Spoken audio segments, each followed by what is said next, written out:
Now, I'd like to invite everyone to what I believe is the 22nd meeting of the New Right. And just for those newish faces amongst you, I'd like to explain what the New Right is, bearing in mind that there are many, many New Rights all over the world. The New Right was formed 2004-2005. It's essentially a forum for free debate and discussion, particularly about issues that are not discussed or can't be discussed anywhere else. There's a wide variety of speakers that have addressed this gathering. Mr. Irving, who will be speaking after me, has addressed it once before. All sorts of other people, an advisor to President Putin of Russia, Alexander Dugin, once addressed us on interesting concepts in relation to the geopolitics of the Russian Federation. We've had some Islamic speakers. We've had dissident speakers of all sorts. Unfortunately, or fortunately, depending upon your view, I've spoken at every one of these gatherings on some metapolitical or cultural matter. The point of the New Right is to support all discourses that pretend to inequality. And if the right believes in anything, it believes in the moral goodness of inequality in all forms. And therefore we support discourse that manifests inegalitarianism and inequality. And no sectarianism along party allegiances of any sort, within the rightist elements in the Conservative Party and out to as far as you can get, going rightwards and coming back again. We don't permit any of that. And we also request that all speakers are listened to in relative silence, but applause can occasionally break out. Now, the point of the New Right is essentially to focus paradigmatically various inegalitarian ideas of a Mosleyite type, of a pan-European type, of a British nativist type, of a British nationalist type, of a post-fascistic type, of an ultra-nationalist type, of a neo-fascist type, of a revisionist type, and all sorts of other types. We've had pagan speakers, we've had Christian speakers, we've had different orientations. We're not biased about the spiritual system that people choose to adopt or express their European identity through. Now, it could be said that the New Right, unlike the New Right in France, is not a codified intellectual or ideological group like the Benoits. For those who are aware of Grèce and its activities in relation to a righteous response to the leftist events of 1968, which convulsed Europe and France in particular, Grèce came together to form a sort of new hard right ideology growing out of the ultra-right traditions in France that had pre-existed it. Over time, it developed a quite coherent body of theory associated with its leading thinkers like de Benoit and Guillaume Faye. The idea was you either agreed with them or left, and it retained the sectarian, intellectual and ideological profile of much of the French right. Don't forget the 68 events were influenced by tiny little leftist vanguard groups. Some of them syndicalists, some of them left anarchists, some of them Maoists, some of them splits from the modernist movement of surrealism founded by André Breton earlier in the century. We are a different type of group to that. We don't have a completely coherent line, therefore people are not expelled, there isn't an ideological conformity, there isn't really an editorialism. But what we want over time is to provide that which the universities or the tertiary sector of our educational system will never do. And that is to debate those issues that can be looked at from the right. De Benoit wrote a book called View from the Right, Vue de la Droite, and we wish to view and analyse everything, including the history of the last century, including the Second European Civil War between 1939 and 1945, in a way that would not be permitted in London University, Cambridge University, Glasgow University, Oxford University, or elsewhere. If seminars existed that manifested the sort of views that are expressed here, this group would have no real purpose. But because our tertiary system hounds out any academic who puts forward some of the views contained in these volumes before me on this table, there is a need for a group like this. Now, I'm the chairman of the New Right. This is being filmed. Various people initiated it 3 to 4 years ago. It will have an actual life as all such groups do. When there's nothing more to say, or when larger currents of opinion have taken it up, then it will have served its purpose. I was, for a while, for 4 years, the cultural officer of the British National Party, as is reasonably widely known, which of course has had a breakthrough into the European Parliament, but this is not a group associated with any party or any tendency. And even in relation to that party, I was a bit of an outrider of various sorts, even then. Now, for my speech, I would like to talk about something that has always interested me. The title of the talk is Léon Degrelle, the real Tintin, but what I really want to talk about is the heroic in mass and in popular culture. It's interesting to note that heroic ideas and ideals have been disprivileged by pacifism, by liberalism tending to the left, and by feminism, particularly since the social and cultural revolutions of the 1960s. And yet the heroic, as an imprimatur in Western society, has gone down into the depths, into mass popular culture, often into trashy forms of culture, where the critical insight of various intellectuals doesn't particularly gaze upon it. One of the forms that interests me about the continuation of the heroic in Western life as an idea is the graphic novel, a despised form, particularly in Western Europe, outside France and Italy, and outside Japan, further east. It's regarded as a form primarily for children and for adolescents. And yet, forms such as this, these are 2 volumes of Tintin, which almost everyone has come across in some time or other, 50 languages other than the original French. These books, stroke graphic novels, stroke cartoons, stroke comic books have been translated into. They've sold 200 million copies, which is almost scarcely believable. It basically means sort of a significant proportion of the globe's population has got one of these volumes somewhere. Now, before he died, Léon Degrelle said that the character of Tintin, created by Hergé, was based upon his example. Other people rushed to say that this wasn't true and that this was self-publicity by a notorious man, and so on and so forth. Probably, like all artistic and semi-artistic things, there's an element of truth to it. Because a character like this, that's eponymous and archetypal, will be a synthesis of all sorts of things. Hergé got out of these dilemmas by saying it was based upon a member in his family, and so on, and that's probably as true as not. Now, the idea of the masculine and the heroic and the Homeric in modern guise sounds absurd when it's put in tights and appears in a superhero comic and that sort of thing. But the interesting thing is, because these forms of culture are so quote-unquote low, they're off the radar of that which is acceptable, and therefore certain values can come back. It's interesting to note that the pulp novels in America in the 1920s and 30s, which preceded the so-called golden age of comics in the United States in the 30s and 40s, and the silver age in the 1960s, dealt with quite illicit themes. And one of the reasons that even today Tintin is mildly controversial and regarded as politically incorrect in certain circles is they span much of the 20th century. Everyone who's alive now realises that there was a social and cultural revolution in the Western world in the 1960s, where almost all the values of a relatively traditional European society, whatever side it fought on in the Second World War, were overturned and reversed in a mass reversion or re-evaluation of values from a new leftist perspective. Before 1960, many things which are now legal, and so legal that to criticise them has become illegal, were themselves illicit and outside of the pedigree and pattern of Western law, custom, practice and social tradition. We've seen a complete reversal of nearly all of the ideals that prevailed then. This is why many items of quite popular culture are illicit. If one just thinks of a silent film like D.W. Griffith's Birth of a Nation in 1915, there was a prize awarded by the American Motion Picture Academy up until about 1994 in Griffith's name. For those who don't know, the second part of Birth of a Nation is neo-Confederate in orientation, depicts the Ku Klux Klan as heroic. Heroic, and the Ku Klux Klan regarded as the heroes saving the white South from perdition, from the carpetbaggers, some of whom bear an extraordinary resemblance to the present President of the United States of America. Now, and of course they were called carpetbaggers because they were mulatto politicians who arrived in the South, primarily from the North, with certain abolitionist sponsorship, and they arrived with everything they owned in a carpet bag to take over, and that's why they were called that.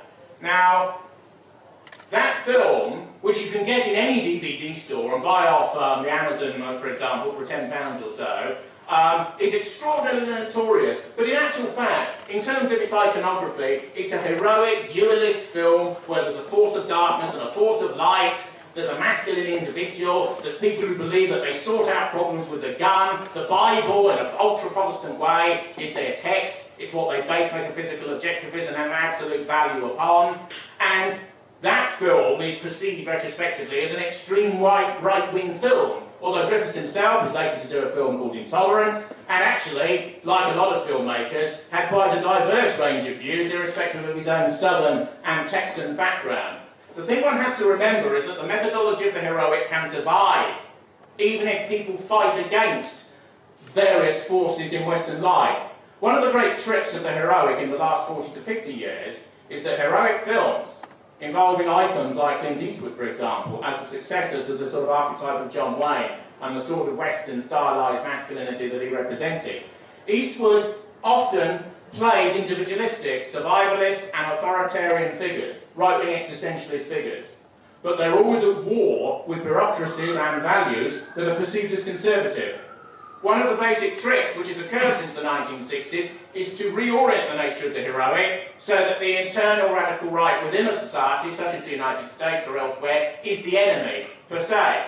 There's a comic strip in the United States called Captain America, which began in the 1940s.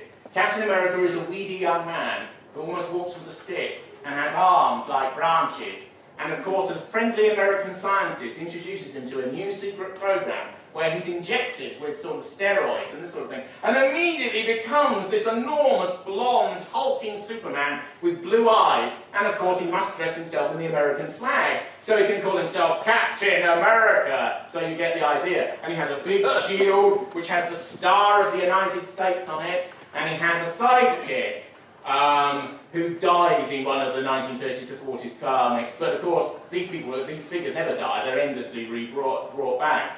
But there's a problem here, because the position that Captain America and a lesser Marvel Comics equivalent called Captain Britain and all of these other people represent is a little bit suspect in an increasingly liberal society, even then. So his enemy, his nemesis, his dualist alternative has to be a Nazi. And of course, Captain America has a Nazi enemy who's called the Red Skull. And the Red Skull is a man with a hideous face, who, to hide this hideousness, wears a hideous mask over his hideous face as a double take. You know, the mirror cracks, so why not wear a mask? But it's not a mask of beauty, but it's a skull that's painted red, and he's called the Red Skull. And he always wears green, so it's red and green. And he always appears, and there's always a swastika somewhere in the background and that sort of thing. And he's always building robots or cyborgs or new biological sort of creatures to take over the world. And Captain America always succeeds in vanquishing him in the last panel, just in the last panel. The Red Skull is always about to triumph until the fist of Captain America for the American way and the American dream comes in at the end. Now, this mantle of the heroic, whereby right-wing existentialists like Captain America fight against the extreme right in accordance with democratic values, is one of the interesting tricks that's played with the nature of the heroic, because the heroic is a dangerous idea. And whether or not Tim Turner was based on Léon Degrelle, there is a quasi-fascistic element to the nature of the heroic, which many writers of fantasy and science fiction, which began as a despised genre, but is now, because it's so commercially viable, one of the major European bookish genres, have always known this. Michael Moorcock, amongst others, speaks of the danger of subliminal rightism in much fantasy writing, where you can slip into an unknowing, an ultra-right-wing, an uncritical attitude towards the masculine, towards the heroic, towards the vanquishing of forces you don't like, towards self-transcendence, for example. There's a well-known novel called The Iron Dream.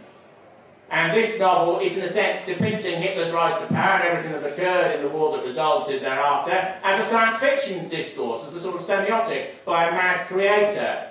And this book was actually banned in Germany because, although it's an extreme satire, which is technically very anti-fascistic, it can be read in a literal-minded way with the satire semi-detached. And this novel by Norman Spinrad was banned for about 20 to 30 years in West Germany, as it then was, because fantasy enables certain people to have an irony bypass.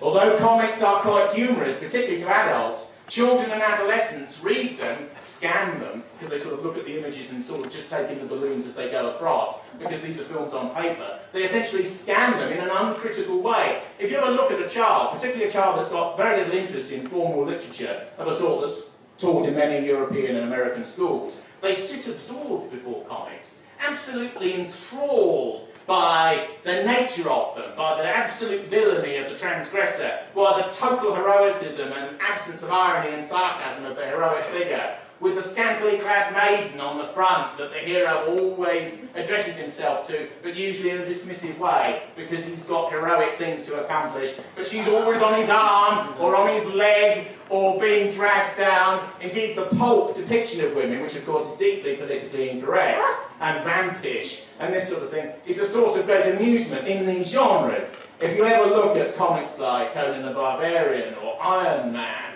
or The Incredible Hulk, and these sorts of things, the hero will always be there, in the middle, never to the side, always in the middle, four square, facing the future. The villain will always be off to one side, often on the left, the side of villainy, you know, the side of the sinister, that which wants to drag down and destroy. And as Hulk is about to hit the leader, which is his nemesis, or Captain America is about to hit the Red Skull, which is his nemesis, or Batman's about to hit the psychiatric clown called the Joker, who's his nemesis, and so on. There's always a scantily clad woman who's round his leg on the front cover, sort of looking up in a pleading sort of way, as the fist is back here.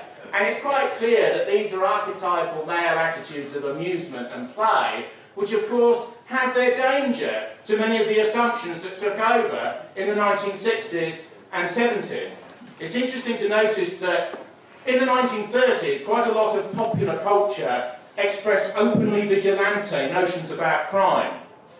There was a pulp magazine called The Shadow that Orson Welles played on the radio.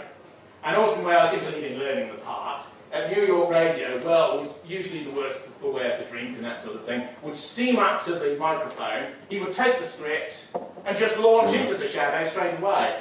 The Shadow used to torment criminals, and the nastier they were, the more he'd torment them. When he used to kill them, or garrote them, or throttle them, or hang them, these pulps were quite violent, and unashamedly so. He used to laugh uproariously, like a psychopath. And indeed, if you didn't get the message, there would be lines in the book saying ha, ha, ha, ha, ha, for several lines, you know, as he actually did people in.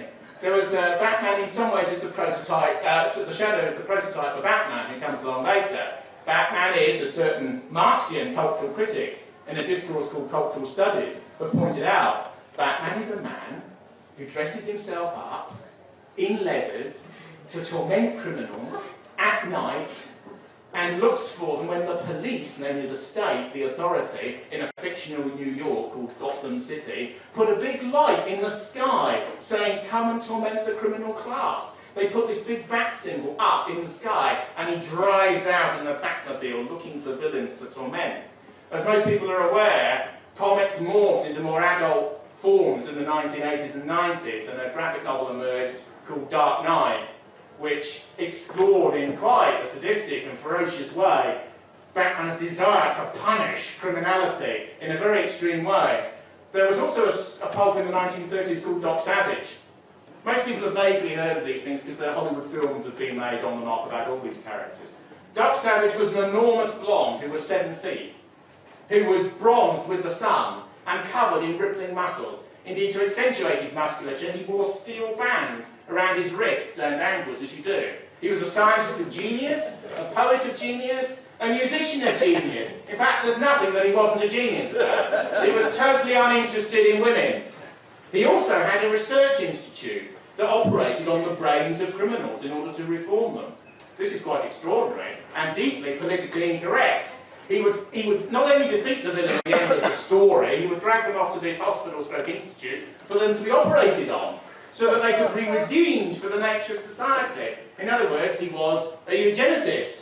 And of course, those sorts of ideas in the 1930s were quite culturally acceptable, because we are bridging different cultural perceptions, even at the level of mass entertainment, within the Western world.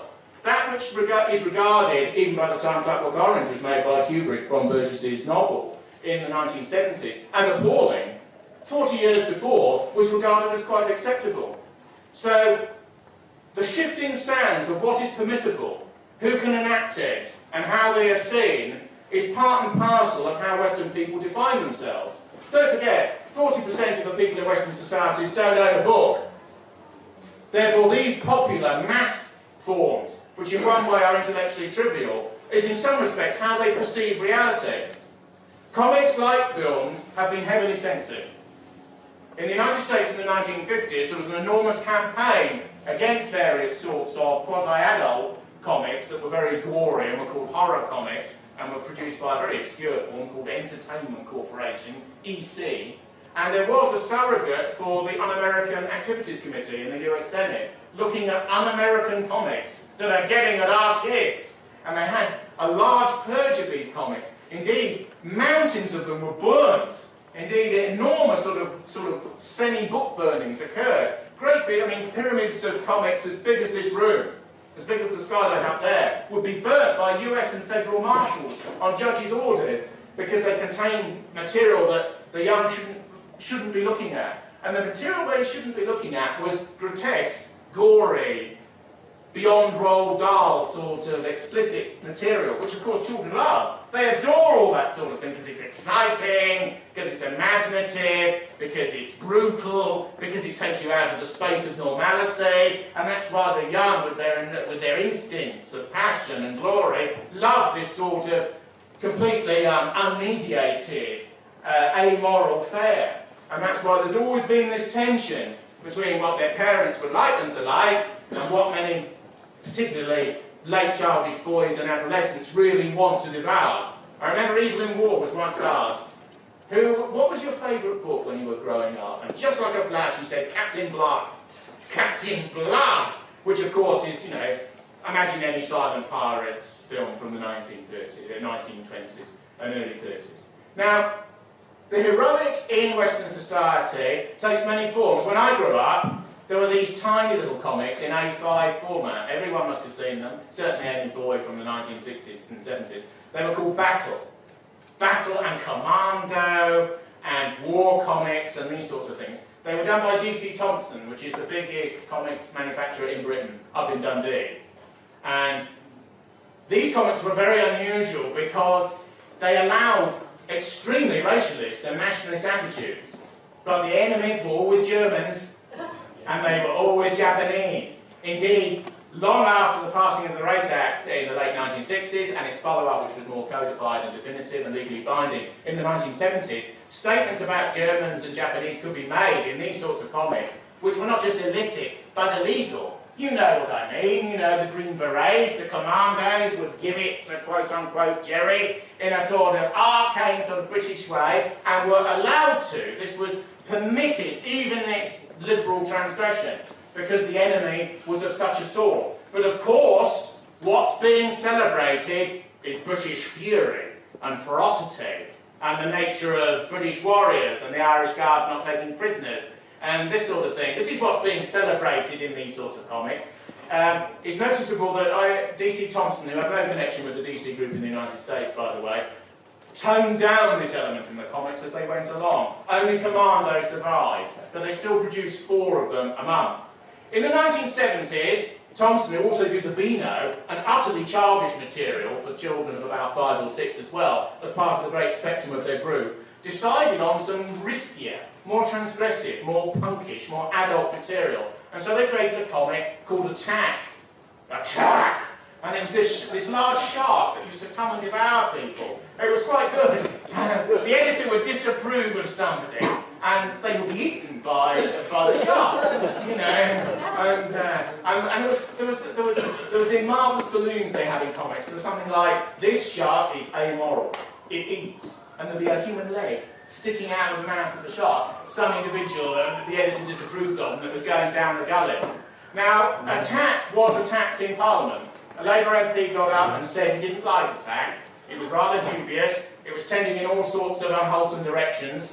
And Attack had a story that did outrage a lot of people in the middle 1970s, because there was a story where a German officer from the Second World War was treated sympathetically in Attack. Because it was transgressive, you see. What's going to get angry Methodists writing to their local paper? A comic that treats some Wehrmacht officer in a sympathetic light. So DC Thompson, there was a real rumpus under Wilson's government in about 75 about this, and so they removed that.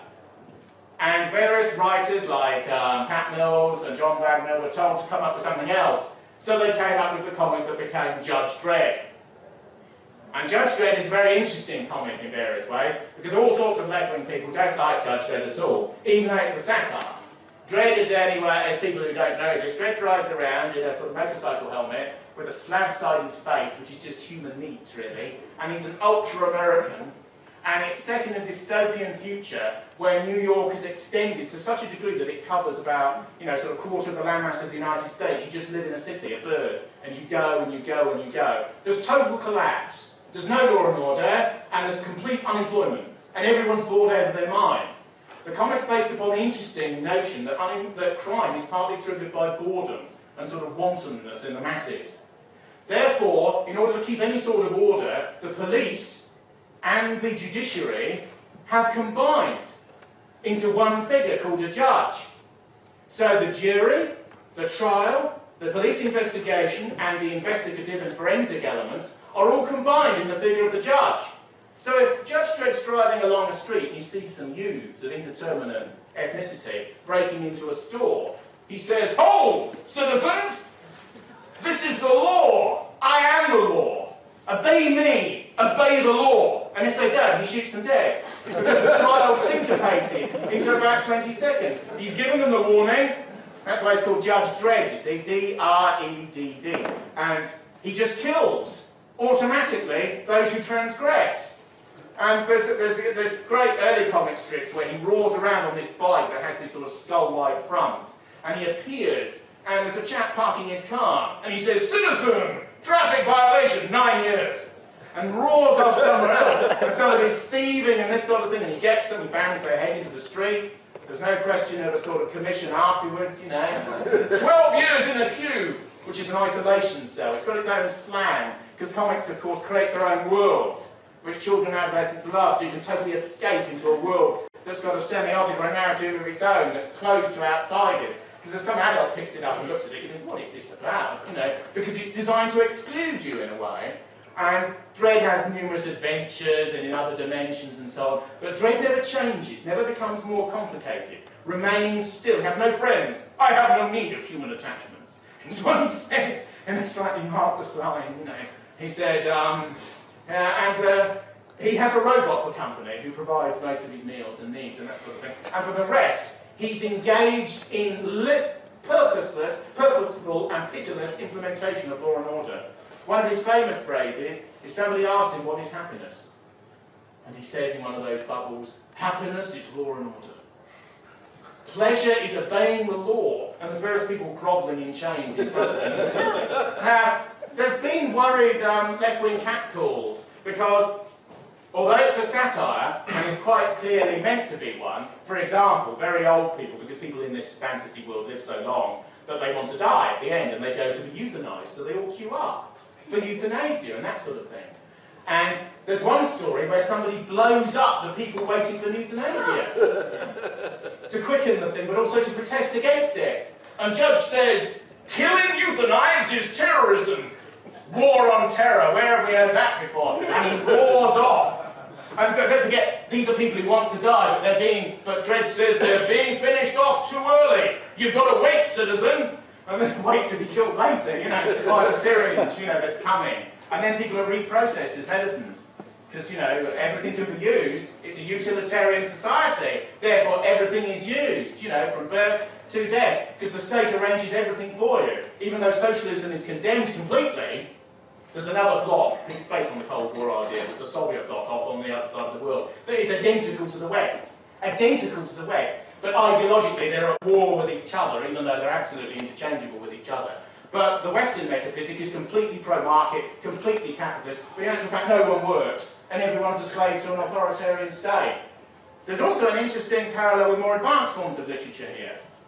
Clockwork Orange, many people think that's about Western Youth Rebellion and gangs of the rockers and sort that emerged, and mobs who emerged in the 1960s at the time.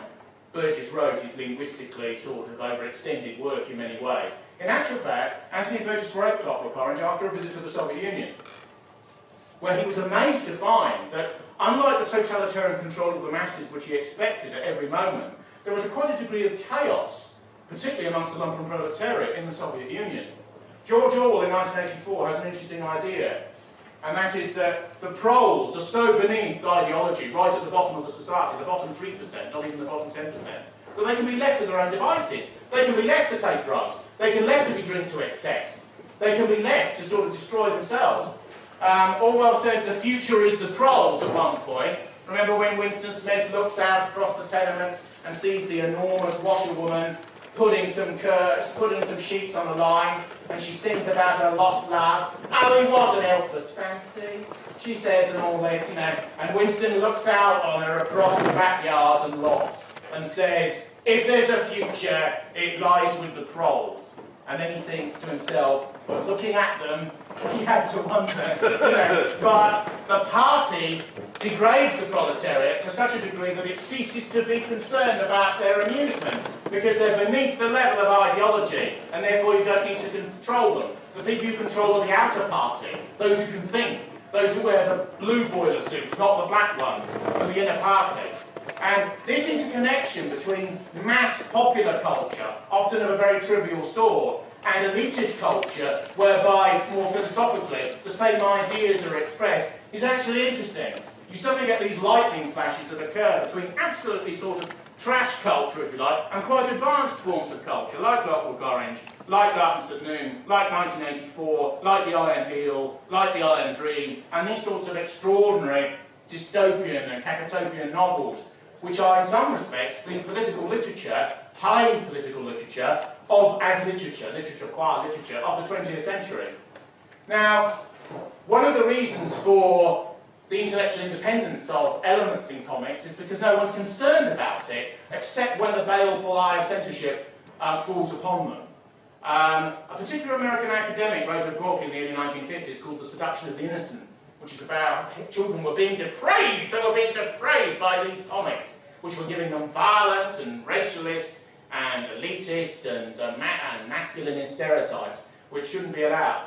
And of course, the vogue for left-wing comics grew up in the 1970s. Because culture in the United States, particularly mass culture, is racially segregated in a way which is never admitted, African Americans have always had their own versions of these things. There are black American comics, Marvel did too, called The Black Panther. And the Black Panther only ever preys on villains who are black. And there's another one called Power Man, who's in prison and is loaded down with chains, and a white scientist who might be Jewish experiments on him. He's called Luke Cage, and he's experimenting on him and suddenly becomes a behemoth. A titan of black strength, he's called, and he backs down the wall and takes all sorts of people on. And yet, of course, all of the villains he takes on, very like the Shaft films, which are the Black James Bond films, which are very similar. All of this material is segregated, it occurs within its own zone. But you notice the same heroic archetypes return.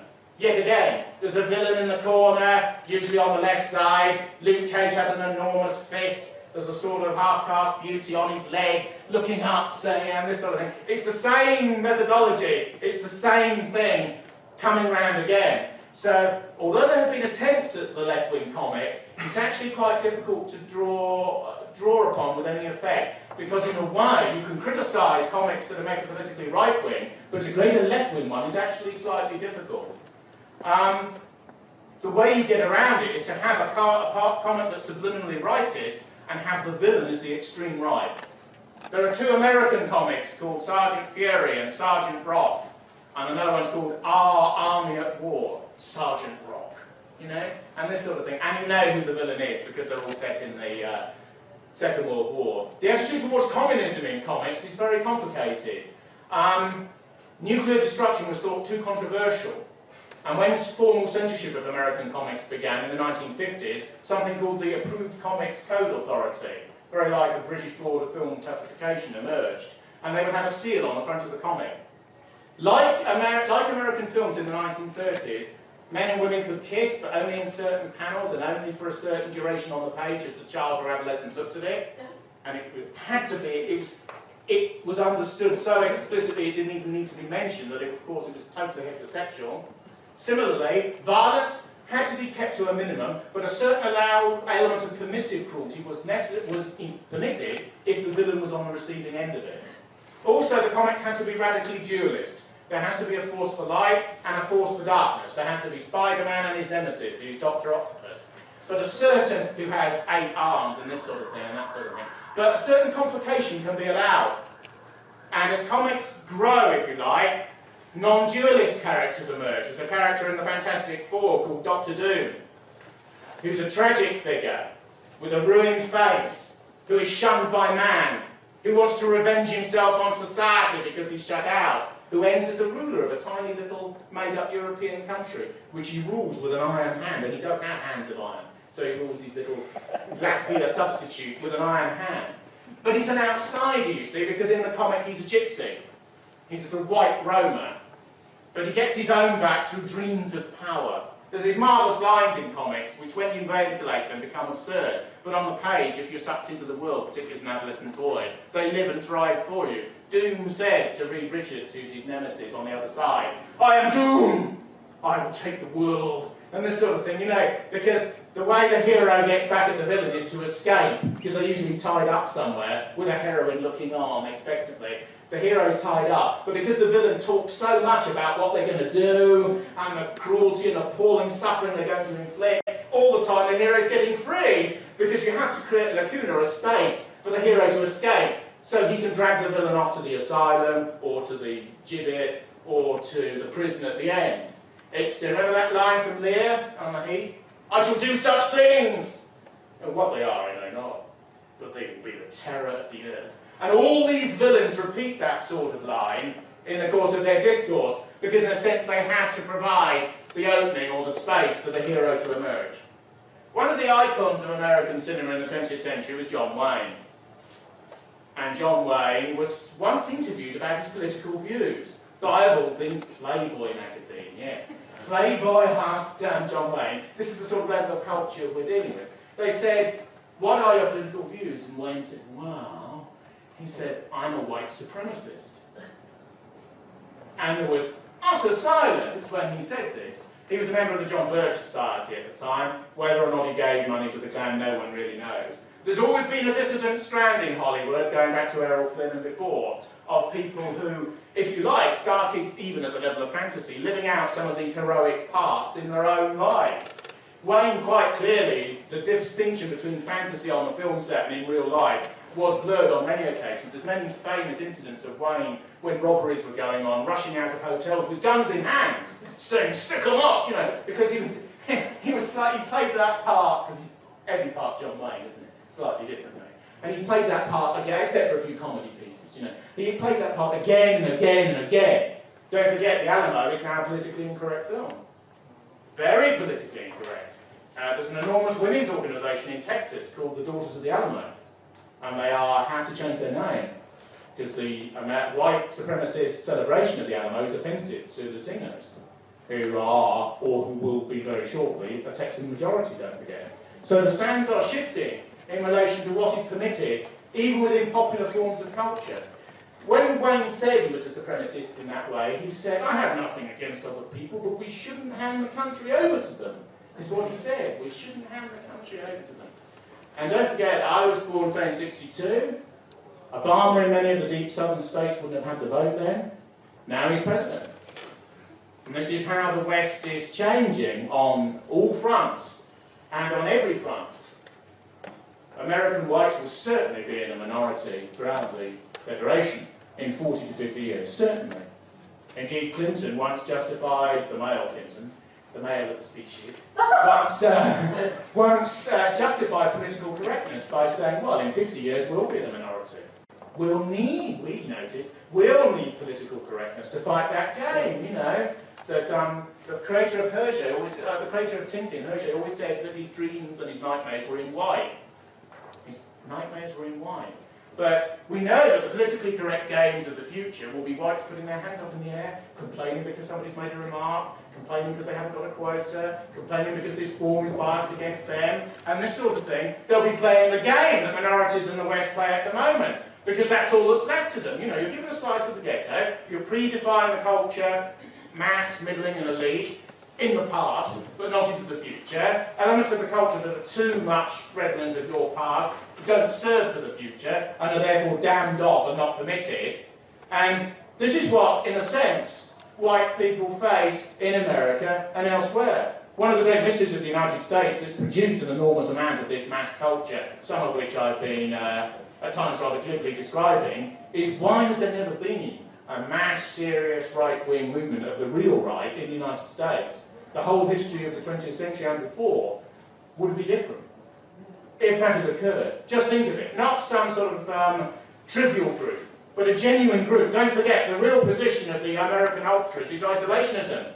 They don't want to go out into the rest of the world and impose American neocolonialism on everyone else. They're the descendants of people who left the European dominion in order to create a new world.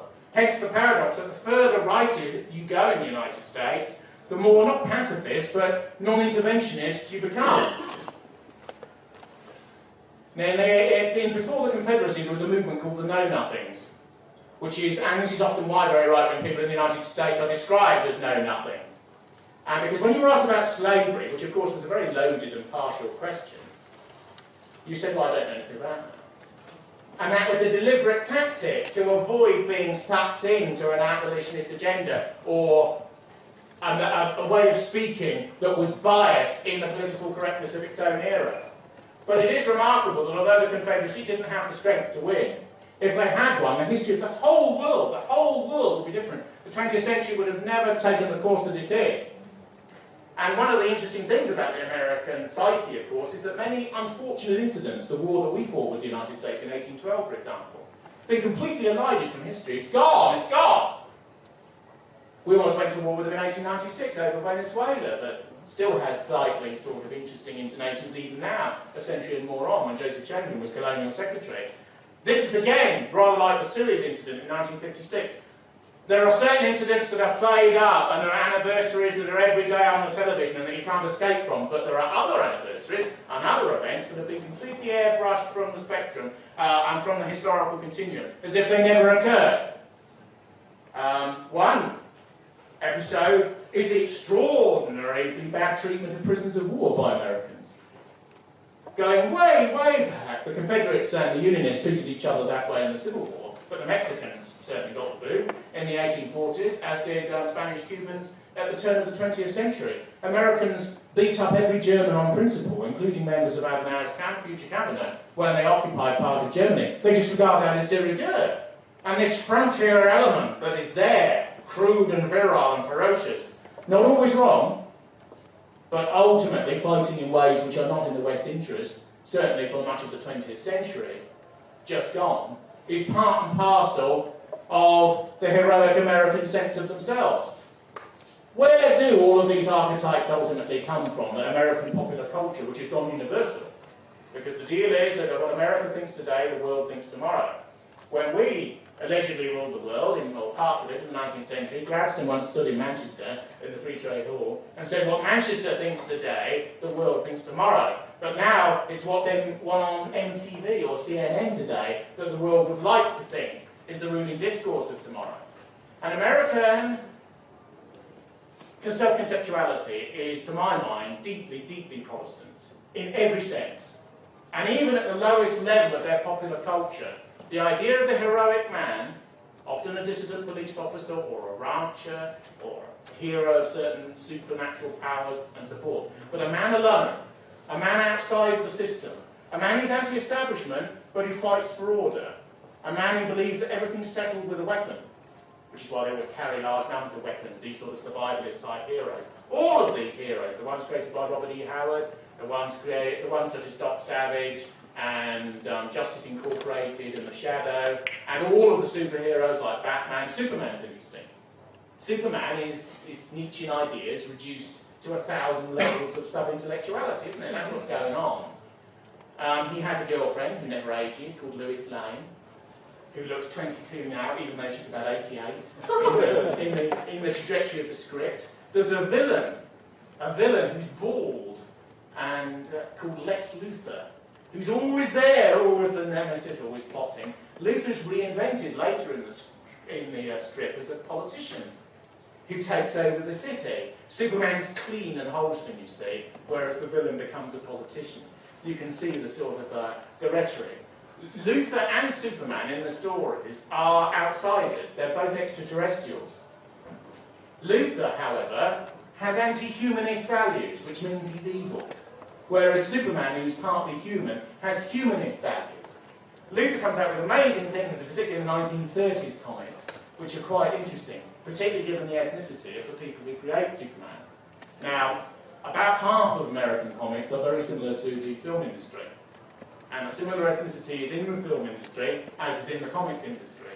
And part of the notions of what is right and wrong, what is American and what is not, is defined by that particular grid. Luther's an ultra-humanite. Luther has always these thuggish villains who have several teeth missing and are sort of Lombrosian. They're ugly and have broken noses and slanty hats. You know, this is the 1930s. And Luther says, I'm sick of the human. He says, we've got to transcend the human. They don't have words like transcending comics. They say, go beyond or something. You know? We've got to go beyond the human. Humans have got to go. I've got to replace them with a new species.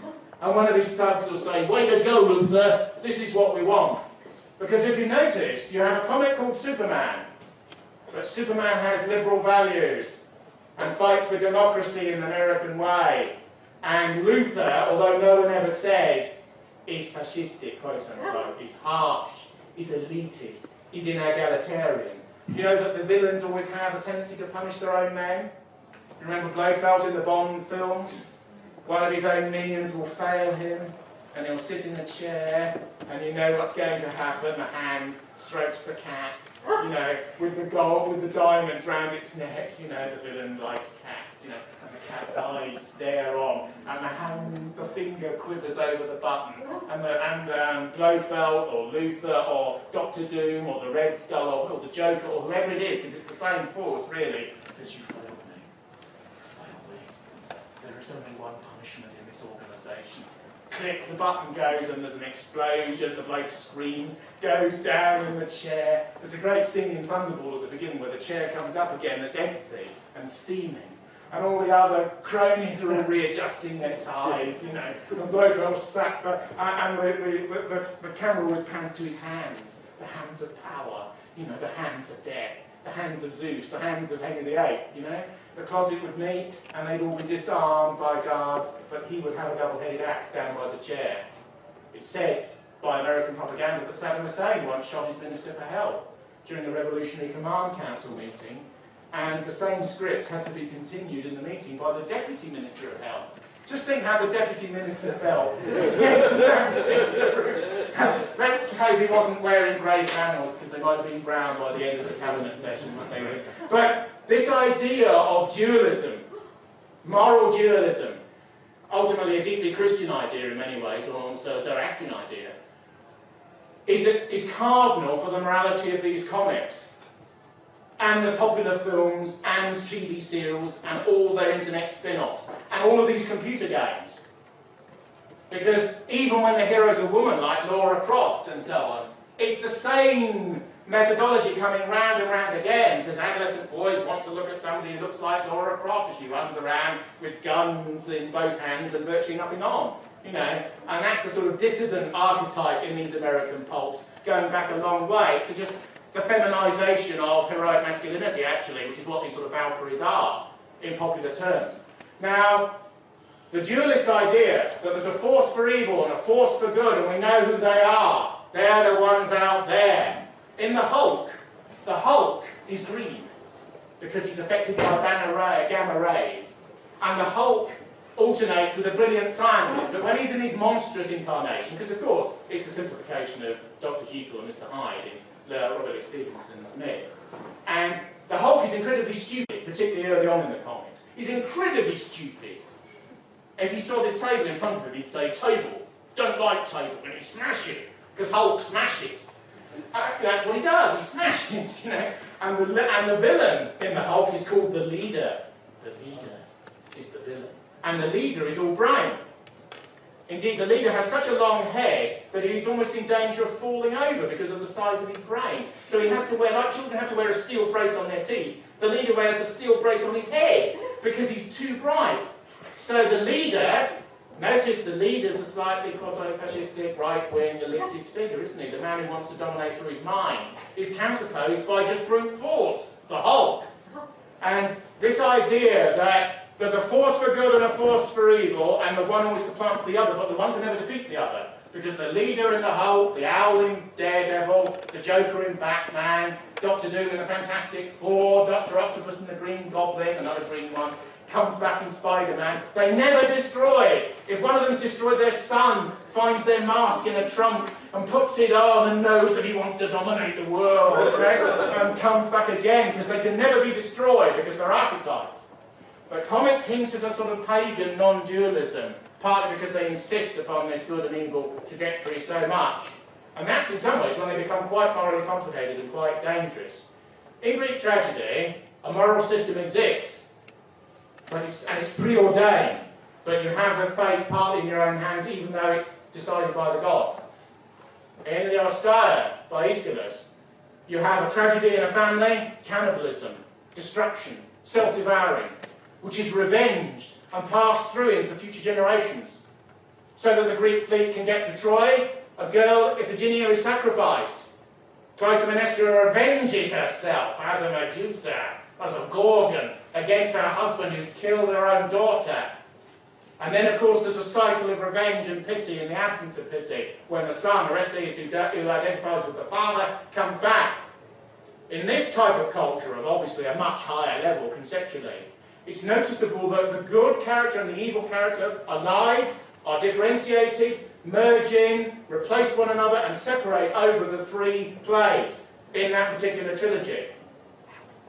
If you look at real life, and you consider any conflict between men, Northern Ireland in the 1970s, we're British here, and many people here are British nationalists. But if you notice, the IRA guerrilla, terrorist, paramilitary, the loyalist guerrilla, terrorist, paramilitary. One of my grandfathers was in the Ulster Volunteer Force at the beginning of the 20th century, but I went to a Catholic school.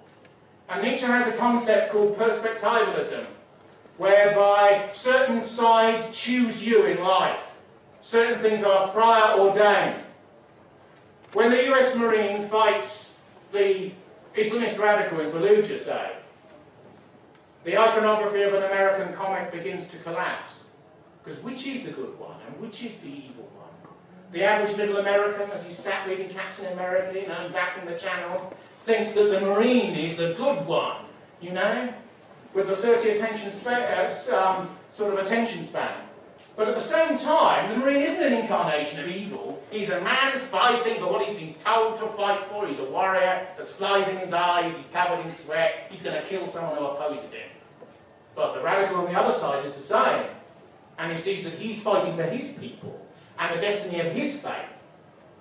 And when warriors fight each other, often there's little hatred left afterwards because it's expended in the extraordinary ferocity of the moment.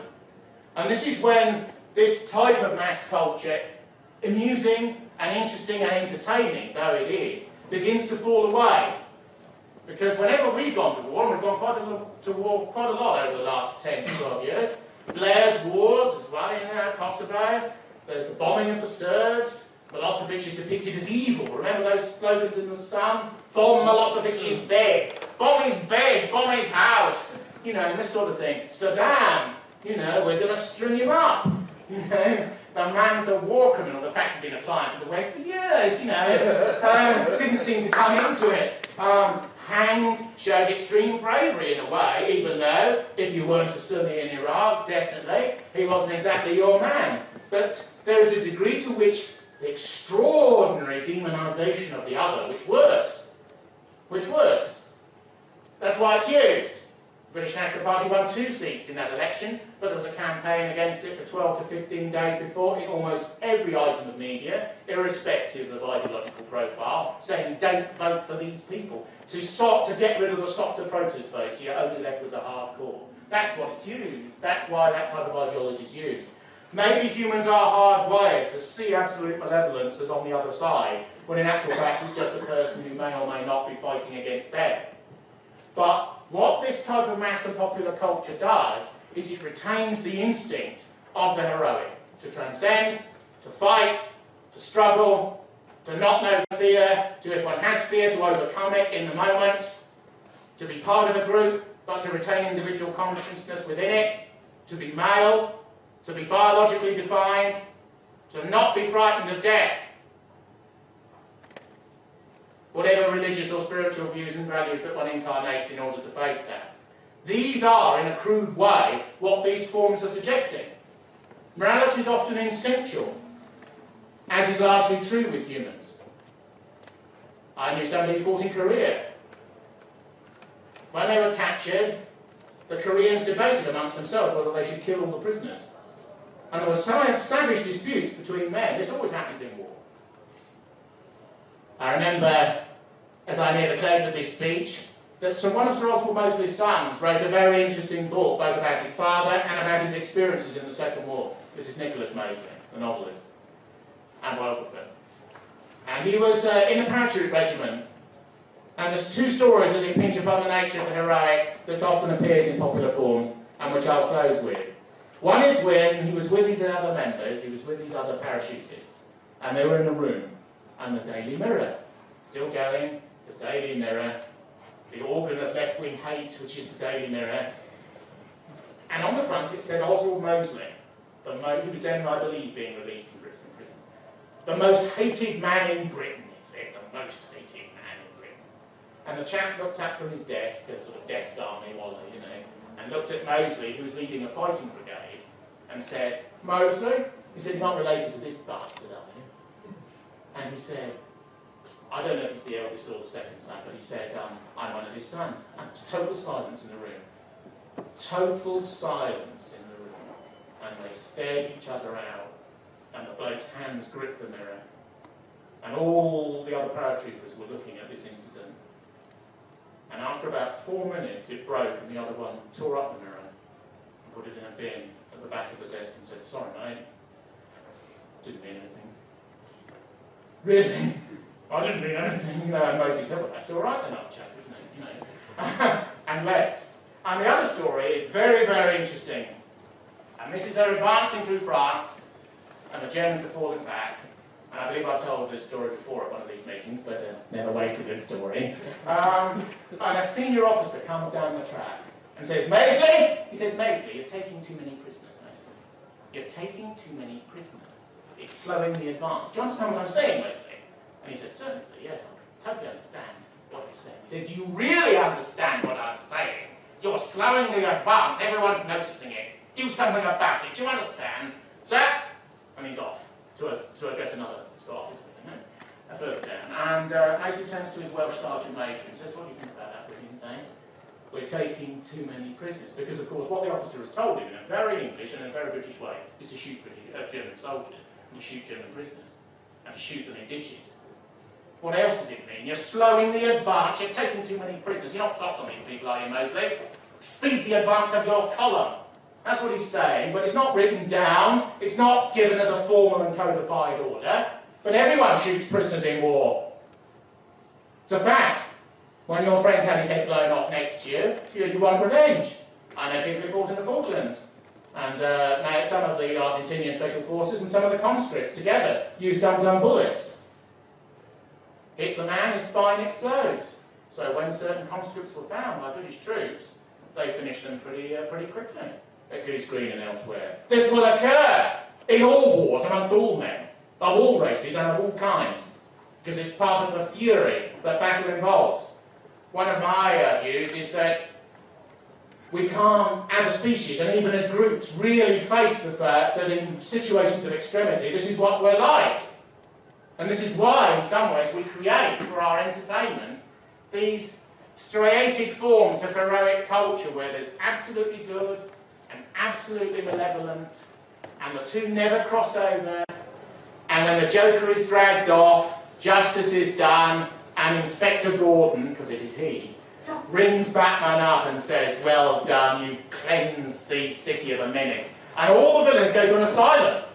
called Arkham Asylum. They're all taken to an asylum where they gibber insanely and wait for revenge against the nature of society. And I personally think that a great shadow has been cast for 60 years on people who want to manifest the most radical forms of political identity that relate to their own group, their own inheritance, their own nationality, their own civilizational construct in relation to that nationality, the spiritual systems from the past and in the present and into the future that are germane to them and not necessarily to the others, to their own racial and biological configuration. No other tendency of opinion is more demonized. In the entire West, no other tendency of opinion is more under pressure.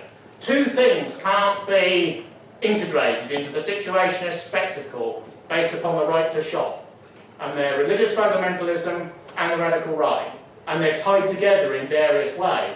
It's why the two outgroups, the most outgroups in Western society, are radical right-wing militants and Islamists. They're the two groups that are other, that are totally outside, that are, sort of and the way in which they're viewed by the Mirror and others is as almost the level of a Marvel comic villain, almost. I seem to remember a picture from the Sunday Telegraph years ago of our second speaker. And I'm quite sure that it had been retinted, at least this is my visual memory of it, to appear darker, to appear more sinister. I remember once GQ did a photo of me years ago when I was in a group called Revolutionary Conservative. That photo was taken in Parliament Square, the square that has Churchill and Mandela in it. That square near our Parliament. Oliver Cromwell's over there hiding. Boadicea over further on, hiding further on. But that photo was taken at 12:30, and it was a brighter day than this. But in GQ magazine, it was darkened to make it look as though it was shot at 9 o'clock. And everything was dark, and because it involved so much retinting, it slightly distorted and reconfigured everything. That's because these people are dark, you see. They're the force from outside. They're that which shouldn't be permitted. Whereas I believe that the force which is for light and the force which is for darkness, because I'm a pagan, can be brought together and used creatively and based upon identity and can lead on to new vistas. But that's a rather dangerous notion, and you won't find it in the Fantastic Four when Reed Richards and Dr. Doom do battle, and you won't find it in Spider-Man where Peter Parker and Dr. Octopus, Dr. Octavius do battle with one another. You won't see it with the Aryan Captain America taking on his National Socialist nemesis, the Red Skull. You won't see it with the Hulk taking on the Buddha. You won't see it in any of these forms, but these forms have a use, and that is that they build courage. And Nietzsche says there's two things at the end of Zarathustra you need in this life. You need courage and knowledge. That's why Zarathustra has two friends. He has an eagle, which stands for courage, and he has a snake, which stands for knowledge. And if you can combine those things and synthesize them, you have a new type of man and a new type of future. And Nietzsche chose the great Persian sage as his explicator of his particular truth, because in the past he represented extreme dualism, but in the future Nietzsche wished to portray that he brought those dualities together and combined them as one heroic force. Thank you very much.